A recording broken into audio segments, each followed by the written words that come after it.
Okay, so we went to the Farmstead Meatsmith class down in Mapleton, and it was a fabulous class. And I've been putting some of the videos up, and we took the videos with three different cameras, so the quality of the different videos is different. Or anyway, my husband and I were going back and forth getting the videos, and some of them don't fit together with the others. So I've tried to label them. There we go. I've tried to label them according to what the content is, and hopefully they're vignettes that can kind of stand alone. But all they really do is give like a sneak peek of different parts of the class. And Brandon's videos on Anatomy of Thrift and Farmstead Meatsmith are the whole thing. They're very clean and lovely and beautiful. So you can just get them on Brandon's website. The reason that we took the videos and wanted to post them is because the best part of butchering with Brandon is that he has these amazing skills and stories and thoughts as he butchers. And I seriously think that's the best part of his class, is that he will take you through the history, he'll take you through the culinary, ancient culinary practices and how they apply to nowadays and how to raise your hog. Kaya, please don't touch that. It's making noise. No, you can walk away or I will find you work. Thank you.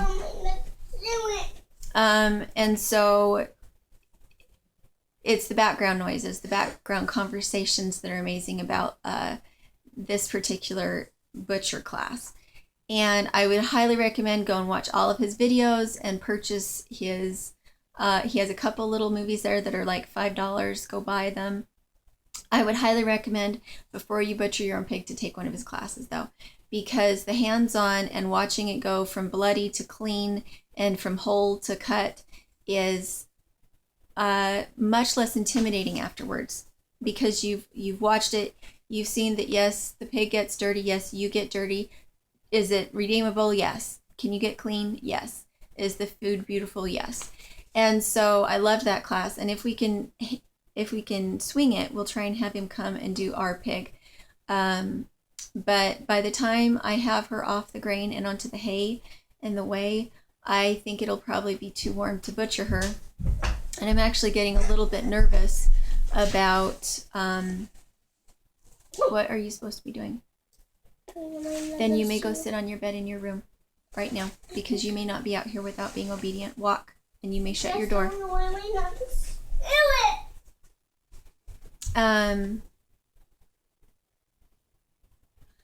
So go check him out. And my concern is that we won't be able to fit our pig into the barrel anymore if we wait much longer. But it looks like now we have to wait 6 weeks anyway. So I don't know what we're going to do with our pig.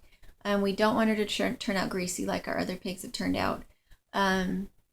So we do want to switch her feed for about 6 weeks before we butcher her. And what we'll do is we'll probably get neighbors from around that also have pigs that would like to know how to do this, and we'll let our pig be the guinea pig and see how she turns out. And I'm really confident because what my husband has brined and cured himself, we haven't had any problem with food poisoning or being sick or having it be unappetizing. It's all been appetizing. And he's a novice, and he's just kind of throws something in and throws something else in, and it's all turned out good. So I really believe in what Brandon says, is that as long as you use enough salt and you have enough fat in your pork, then it will be delicious. And we have had some pretty salty moments with what my husband has done, but Brandon addresses that in that yes, most people oversalt when they start, and you're not trying to preserve it with the salt. All you're doing with the salt is pulling water out. So you only reapply salt once you see that the salt, there's not enough salt there to continue pulling moisture. And so when he does it, he sprinkles it. It's not like he's packing salt around this. He's just sprinkles it as it needs it. So we're really excited to try that, and we need to get the summer kitchen done so we can smoke the hams and everything. So I guess there's more going on than maybe what's on our current list. So we probably need to update our list a little bit. But anyway, that's it I had to say, and hopefully none of it's too graphic for you. I have so many videos to post that I'm having a hard time finding labels for all of them. So we'll try and tidy that up for you guys a bit too. So thanks, bye. So it's stuff that TJ is going to continue. And fortunately, at least for my brain, there's no ratio, there's no recipe for, this many pounds of meat means you need this much salt, means you need this many days on the salt before you rinse it off. There's no ratio or recipe. It's much better to focus on what you are doing when you're curing, which is drying it out. To make bacon, you're just pulling water out. That's it. You're using salt to pull it out through osmosis. And so it's done when it's not wet anymore. And then it will keep literally until the end of the cosmos, or until you eat it first. Usually the latter comes first. Yeah, it's very simple, and we'll focus on the basic process, and that's how you make prosciutto, guanciale, pancetta, bacon. It's all the same. The only difference is where it comes from on the pig, but the process is identical. Interesting. Yeah, and that's why recipes mystify that. They make you think that they're very different things, but they're not at all. You just need to have a basic understanding of the process. So if you don't use enough salt, though, you risk letting it stay moist way too long, or? Yeah, okay. And fortunately, if it doesn't work for you, which, by the way, that has never happened to me or anyone else that I know who I have instructed on how to cure this, but if it does, the first thing you'll get is a green slime on the outside of the meat, and it's not spoiled. That's just it's the beginning of a spoilage bacteria that's just on the surface of the meat. And you can just kind of rinse it with some distilled vinegar, and then put it back on the salt. If it goes really, really bad, which, again, that's actually only happened to me once, and I still kind of ate it. Kind of made it? Yeah, I ate a little bit of it. Half ate it. I ate a little bit of it, and I was like, I've got so much other beautiful stuff hanging out here, I'm not going to waste my time on this. But it. There is no question. You're never going to come to a piece of meat hanging in your kitchen and go, oh, I don't know. Never. You will know, objectively. And with whole meat cures, botulism is not a problem. Exactly. It's anaerobic, so there's no chance for it to set up on the surface. Yeah, and we'll talk about this more too. Different. Yeah, salami is a totally different thing, and we'll get into all the differences. And in general, you want to, because of that, encourage draftiness and airflow, and a generally dryish environment, not too humid, which you guys have no problem with that here. Yeah. So with that, let's go. We'll get 4 people to come out here, and we'll bring the sides in. We'll put one down here. But they're all preserved the same way, and it's by removing water. And you can get tricky and do different kinds of spice mixes in your salt rub. You can add, garlic to certain things, put in some nutmeg and others, crushed juniper berries, bay leaves, anything. I tend to just like to taste pig, and so I like to use the salt as a means only to drying it out. You can use the salt as a means to carry flavor into the meat, but the really important thing to remember is that salt or seasoning, anything, only goes back into the meat if it's in a liquefied form. So brine will only go into the meat, not just dry salt.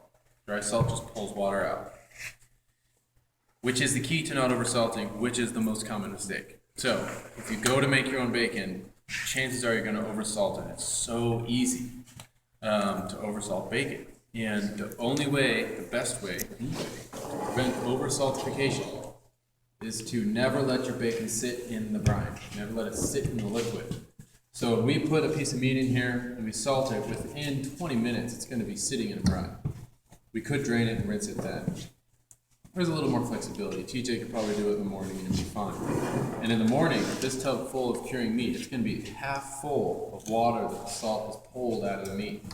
That's the brine you don't want it to sit in, because that is a salty brine.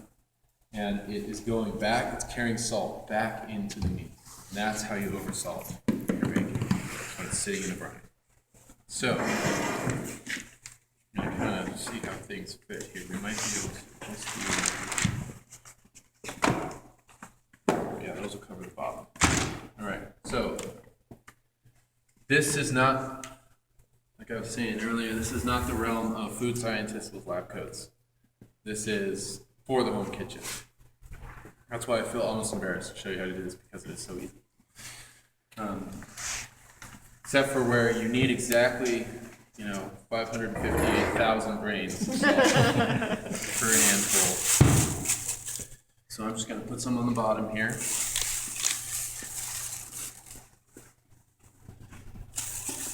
we go. So meat's sitting on salt. Now I'm going to put everything skin side down. Like that. Skin side down. Really flat as possible. Like this. All right. Now here's the part you didn't expect. Just put salt on it. This is it. That's all it takes to make the best cured bacon you can. Better than anything you can purchase. I don't care how fancy-pantsy Italian, French, or German butcher is. Yours will taste better. So, that's not a lot of salt. That's all I put on. Really? Yeah. The other way to ensure that you don't oversalt is to not oversalt. Don't put a bunch of salt on. What about we just pack them in a barrel? That's salt pork, that's for sailing the 7 seas. Because even rats don't eat that stuff. But this is it. It's very light layer. That's amazing. Now this assumes that TJ is going to come back tomorrow to this tub, and we're going to fill this thing. And he's going to take the top piece off and put it at the bottom of a clean tub and reapply. Oh, but only where you see there's no more salt. You just reapply some to that spot. And when it's this new, it'll probably all be dissolved by tomorrow morning. So you probably reapply just like we did. And he'll switch the order. And that way nothing is ever sitting in the brine for too long. How many times do you do that and how often?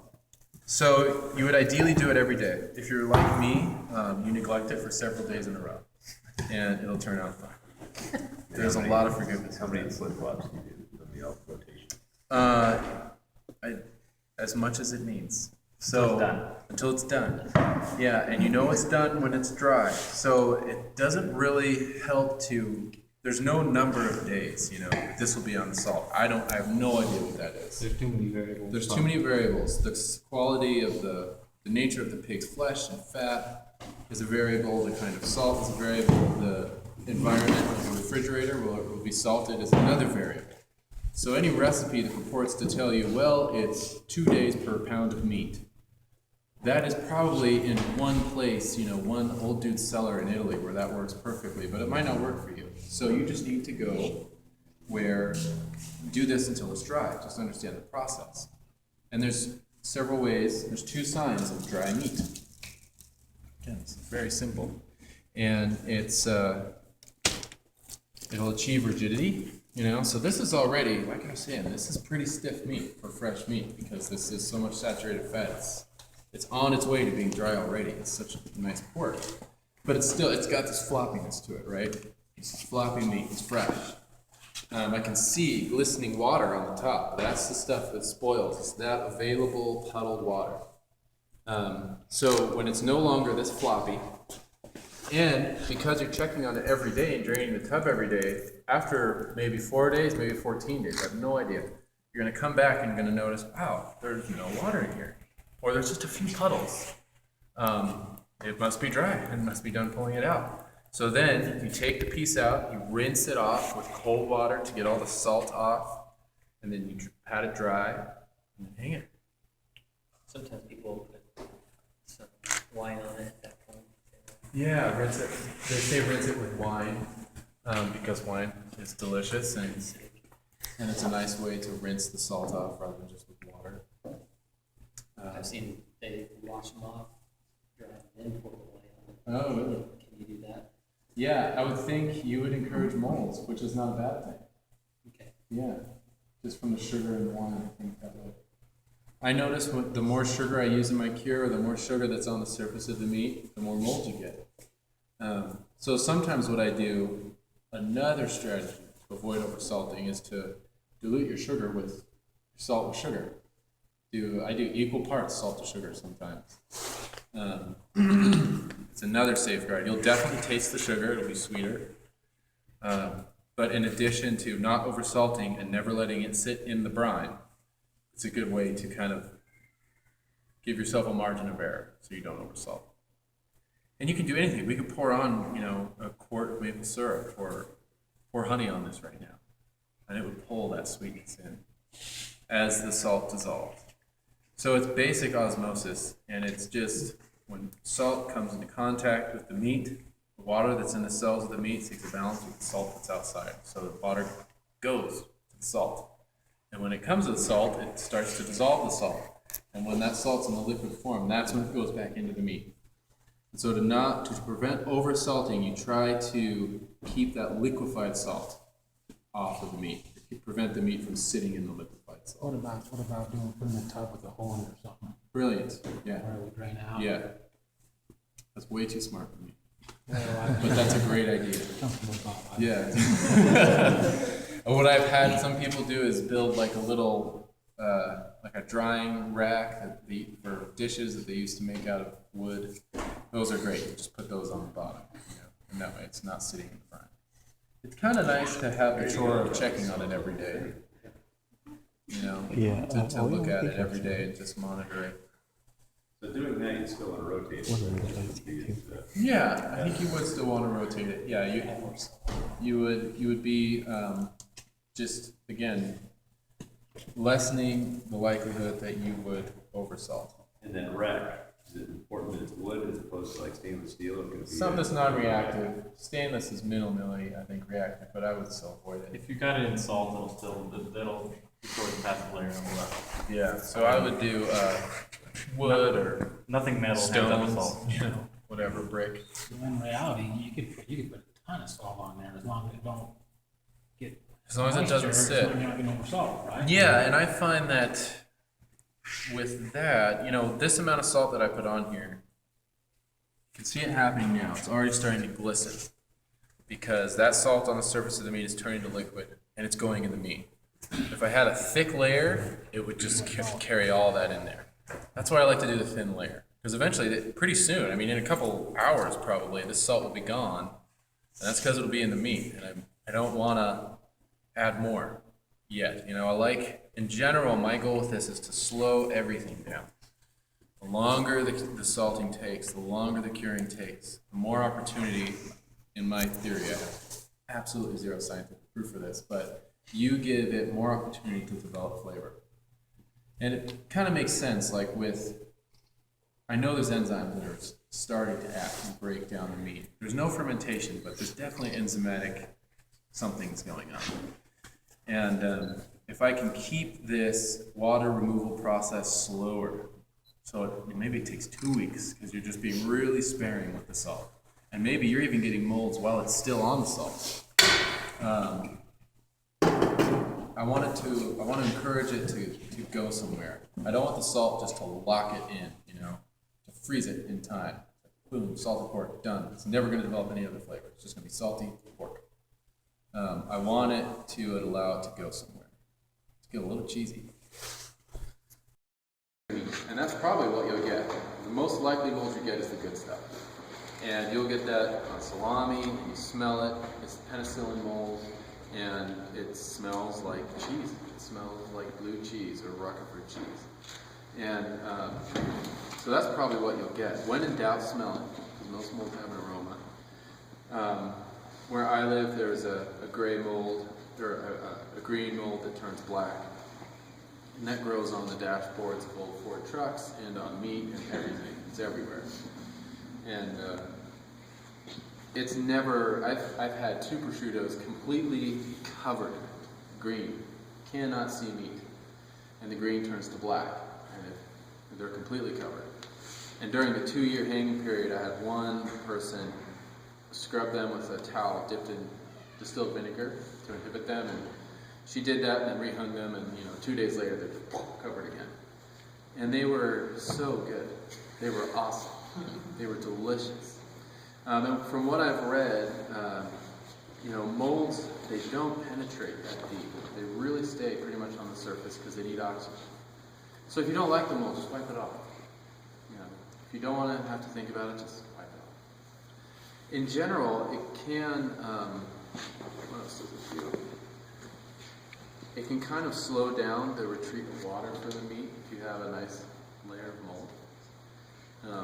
So for me, it contributes to that good funkiness, that good cheesiness. That's just So you don't have palm meat mold. What's that? You don't have palm meat. No. It's kind of off the cookie. Yeah. Right. Yeah, and I've eaten plenty of mold.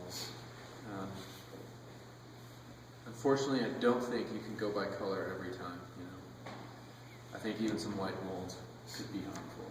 But I took a tour of the Culinary facility a while Yeah. ago, and they told me that the only mold that is bad is red. They said if we ever get red mold, then we'd have to like move facilities because Wow. once it's here, it's hard to get rid of. But Yeah. they said otherwise, mold is mold and it's great. yeah, I've never seen a red mold. Which is probably a good thing. But yeah, I've seen yellow and blue and black and green and white. I see those all the time. And I hear different things from everybody. You know, in my own personal experience, I can't go by color. I generally like mold because it means cheesy funkiness. It means I didn't oversalt it. Cool. If you get a mold bloom in like a day, it probably means your area, wherever you're hanging it, is a little humid and the air is a little too stagnant. So maybe wipe that off and then start a fan in the room or crack a window or something. Or move it to a place with more airflow. And that way mold kind of tells you what your environment is like.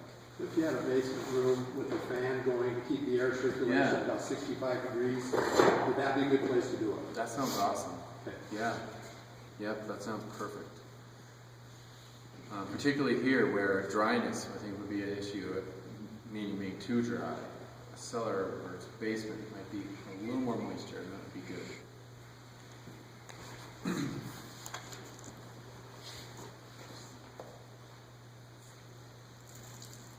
This big slab of fat, incidentally, is going to cure real fast, as you can imagine, because fat is like 20% water compared to the 70% that's in meat, that's in the lean. And so this will go really quick. You can do that within a matter of a few days. Now that piece you're putting on right there, tell me, after it's cured, Yeah. what uses would you have? What are the prime uses that you'd use it for? Yes, so that's where the rubber meets the road, is what is the point of all this? How do you use it? Because it's a lot of just like bacon, you know. And so that, in my house, that is like rarely, that's maybe like 5% of the uses of this is slice, fried with eggs, and toast in the morning. It's kind of the beginning of everything. So this piece right here, well, all of these pieces, the longer you let it hang, the more cheesy, hopefully, if you didn't oversalt, the more flavor it will develop, until eventually, you could do it right away, but it tastes better to wait a few weeks. You can cut it thin and eat it raw. So that's delicious. That's with any of it? Any, yeah. So you can eat all of this raw, or you can cook it all. You can do anything with any of it, any way, and it will be awesome. This piece can be cured too, or if you can use it. We can. Usually, I put that in the freezer for any sausage you would make out of pig or an animal that is less endowed with fat. So this is really good raw. You know, you slice it really thin, and it doesn't have to be a continuous slice. You can just do little shavings or something. It's a good snack in that way. Put it on a sandwich meat. Isn't it supposed to be similar to cream cheese in texture and saltiness? That would be, I would think that would be more if you were going to whip it, which people do with the leaf fat. So you aerate it so it's more spreadable like cream cheese. And so you're not enclosing this in a closed container like the lardo with the Correct. marble. This Yes. one is open air. Right, this is open air. Okay. Yeah, right. This is just dry cured back fat, I guess. Okay.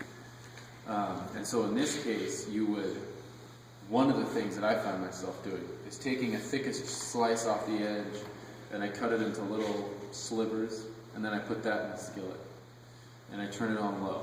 And that is Genesis. That is the beginning of everything in my kitchen. Everything can go there. Fry an egg in it, fry some vegetables in it, braise some greens, some kale. It greases your pans with amazing flavor. If you're ever going to braise something, Okay. From any other animal besides pork, it probably needs a little pork fat. So you cut off a nice thick chunk of it and you cube it, you put it in the bottom of the pot, and then all the vegetables, and then the piece of chuck, maybe, chuck shoulder of a cow, and then pour in your liquid wine or stock, and then you just braise that. And that fat will help keep that shoulder roast moist. So it goes into stews, it goes into anything you're going to fry in a pan. You can eat it raw with a little bit of jam on a cracker or some fried bread. It's for everything. Sometimes I slide slices in under the skin of a chicken on the breast. That works really well.